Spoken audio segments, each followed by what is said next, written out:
రాజకీయాల్లో శాశ్వత శత్రువులు శాశ్వత మిత్రులు ఉండరు. ఎవరి అవసరం వారికి ఉంటుంది. సిద్ధాంతాల పరంగానే విభేదించుకుంటారు. అవసరం ఉన్నప్పుడు కలుసుకుంటారు.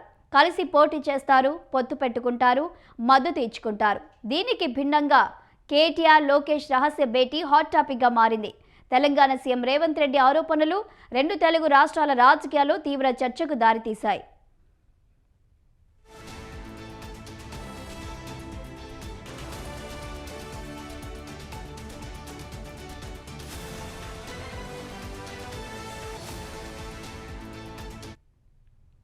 తెలంగాణ రాష్ట్ర సాధన కోసం పుట్టిన పార్టీ బీఆర్ఎస్, నాడు రాష్ట్ర విభజనను వ్యతిరేకించిన పార్టీ టీడీపీ.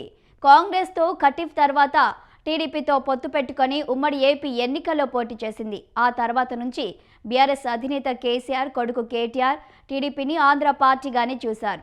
చంద్రబాబు రెండు కళ్ళ సిద్ధాంతాన్ని దెప్పిపొడిచారు. తెలంగాణ రాష్ట్రం ఆవిర్భావం తర్వాత కూడా చంద్రబాబును బూచీగా చూపుతూ రాజకీయాలు చేస్తున్నారు కూడా.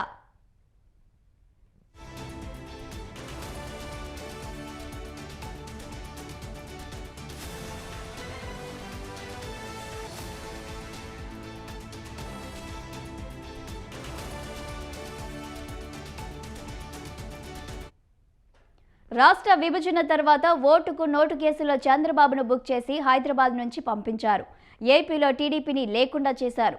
టీడీపీ ఎదగాలనుకుంటున్న ప్రతిసారి చంద్రబాబును బూచిగా చూపుతూ తెలంగాణ సెంటిమెంట్ రగిలించి లబ్ధి పొందేవారు. కాంగ్రెస్ టీడీపీ కలిసి పోటీ చేసినప్పుడు కూడా చంద్రబాబు మళ్లీ వస్తున్నారంటూ బూచిగా చూపి కేసీఆర్ గెలిచారు. తండ్రిని మించిపోయేలా కేటీఆర్ కూడా టీడీపీపై విరుచుకుపడేవారు. టీడీపీతో తమకు సోదే లేదన్నట్లు ఇన్నాళ్లు ప్రవర్తించారు.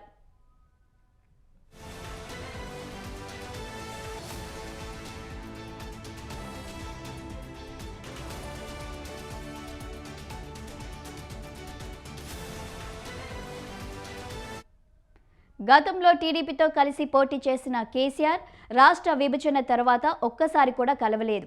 కానీ కేటీఆర్ ఇటీవల లోకేష్ను రహస్యంగా కలిసినట్లు సీఎం రేవంత్ రెడ్డి బాంబు పేల్చారు. ఈ భేటీ వెనుక మర్మమేంటని ప్రశ్నించారు. ఈ ఆరోపణలు రెండు తెలుగు రాష్ట్రాల రాజకీయాల్లో తీవ్ర చర్చకు దారితీశాయి.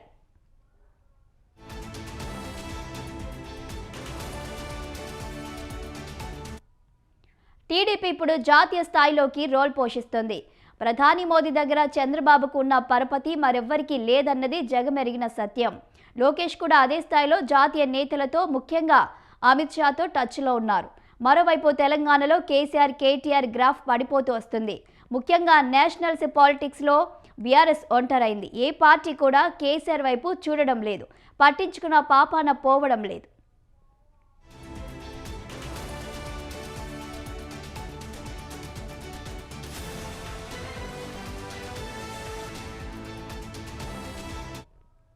బొంత పురుగునైనా ముద్దాడుతాం కానీ టీడీపీ పేరే వినడానికే ఇష్టపడని వైఖరి వల్లే కేటీఆర్ లోకేష్తో రహస్యంగా భేటీ అయ్యారన్న వార్త తెలంగాణలో బాంబులా పేలింది. రాజకీయంగా ఇది బీఆర్ఎస్కు, ముఖ్యంగా కేటీఆర్కు కక్కలేక మింగలేక అన్న పరిస్థితి. దీంతో రెస్పాండ్ కాక తప్పలేదు కేటీఆర్కు. ఏపీ మంత్రి లోకేష్ను రహస్యంగా కలిశాడంటూ రేవంత్ రెడ్డి చేసిన వ్యాఖ్యలపై కేటీఆర్ తీవ్రంగా స్పందించారు. నేనేం చేసినా బాజాప్తా చేస్తాను. ఏపీ మంత్రి లోకేష్ను కలవలేదని స్పష్టం చేశారు. ఒకవేళ కలిసినా తప్పేంటి? లోకేష్ నాకు మంచి మిత్రుడు, ఆయనతో సత్సంబంధాలున్నాయి. అందున పక్క రాష్ట్ర మంత్రి నాకు తమ్ముడి లాంటి వారు అని కేటీఆర్ అన్నారు. రేవంత్ రెడ్డిది డైవర్షన్ పాలిటిక్స్ అని ఎద్దేవా చేశారు. నీలక అంతర్రాష్ట్ర దొంగన లోకేష్ ఏమన్నా నీలక సంచులు మోసినోడా? లోకేష్ ఏమన్నా నీలక చదువు రానోడా? కలిస్తే తప్పేంది? ఒకవేళ కలవలేదు, కలిస్తే తప్పేంది? అయినా నాకు తెలియక ఇంకో మాట అడుగుతా. పక్క రాష్ట్ర మంత్రి యువకుడు, నాతో డెఫినెట్గా సత్సంబంధాలు ఉన్నాయి, ఇద్దరం కూడా ఫ్రెండ్లీగా ఉంటాము. కలవలేదు కానీ కలిస్తే తప్పేంది? నాకు తెలియక అడుగుతా. అయినా మీ పెద్ద బాసు చంద్రబాబు కొడుకే కదా. నేను ఏదో గుండానో దావుద్ ఇబ్రాహింనో చీకట్లో కలిసినట్టు డైలాగులేంద్ర హౌలా. నేను అడిగింది ఏంది? నేను చెప్పింది ఏంది? నేను దొంగను కలిసిన నీలాగా, లేకపోతే నీలాగా లోఫర్ రాజకీయాలు చేస్తున్నాను ఢిల్లీలో పోయి, చీకట్లో పోయి అమిత్ షా కాళ్ళు పట్టుకొని, చీకట్లో పోయి మోడీ గారి పాదాలకు ప్రణమిల్లి చిల్లర రాజకీయం చేస్తున్నానా? పక్క రాష్ట్ర మంత్రి యువకుడు, నాకు తమ్ముళ్ళు అంటాడు, కలిస్తే కలుస్తా కానీ నేను కలవలేదు. దానికి ఏదో పెద్ద ఈయనేదో గొప్ప విషయం కనిపెట్టినట్టు. ఆయన నాకు తెలియక అడుగుతా. పాలన గురించి తెలుసుకోవాలంటే మమ్మల్నే కలుస్తారు బీఆర్ఎస్లను, దోపిడీ గురించి తెలుసుకోవాలంటే నిన్ను కలుస్తారు. ఆయన నన్ను కలిస్తే నీకేం నొచ్చింది? ఒకవేళ లోకేష్ను కలిస్తే తప్పేంటి అంటున్న కేటీఆర్. లోకేష్ను నిజంగానే కలిస్తే ఏం చర్చించారన్నది హాట్ టాపిక్గా మారింది. మాగంటి గోపినాథ్ మృతితో జూబ్లీహిల్స్కు ఉప ఎన్నిక రాబోతుంది. ఈ నియోజకవర్గంలో సెటిలర్ల ఓట్లు ప్రభావం ఎక్కువ. దీనికోసమా జేహెచ్ఎంసీ ఎన్నికలకు సంబంధించా లేక మరేదన్నా అంశం ఉందా అన్న చర్చ జరుగుతుంది. ఈ భేటీ నిజంగా జరిగిందా లేక రాజకీయ ఎత్తుగడల కోసం సృష్టించబడిన కథనమా అనేది స్పష్టత రావాల్సి ఉంది.